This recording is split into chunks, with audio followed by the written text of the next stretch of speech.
একটি শান্ত গ্রাম, রাতের দৃশ্য, চাঁদের আলো চারপাশে ছড়াচ্ছে। সুরেলাভাবে বাচ্চাদের কণ্ঠে ভয়ের সুর বাজে। এক ছিল ছোট্ট মেয়ে, নাম মিতু। একদিন সন্ধ্যায় মিতু আর তার বন্ধুরা গ্রামের পাশে বড় বটগাছটার নিচে খেলছিল। হঠাৎ তারা দেখতে পেল গাছের ডাল থেকে একটি লাল রঙের ঘুড়ি নিচে নামছে। কৌতূহল নিয়ে মিতু ঘুড়িটা ধরতে গেল। তখনই সে শুনতে পেল কানে কানে একটা ফিস ফিস করা শব্দ, আমাকে সাহায্য করো। বন্ধুরা ভয় পেয়ে দৌড়ে পালালেও মিতু সাহস করে ঘুড়িটা খুলতে গেল। তখনই বাতাসে ভয়ের গন্ধ ভেসে এলো, আর বটগাছের ছায়াট যেন নড়তে শুরু করল।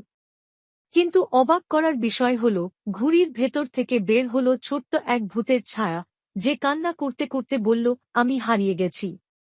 তুমি কি আমার বন্ধু হবে? মিতু ভয় না পেয়ে ভূতের সাথে কথা বলতে শুরু করল। এরপর তারা দুজনে মিলে গ্রামে এক দারুণ অ্যাডভেঞ্চারে বের হল, যেখানে ভয় আর মজার মিশ্রণে নতুন বন্ধুত্বের গল্প তৈরি হল।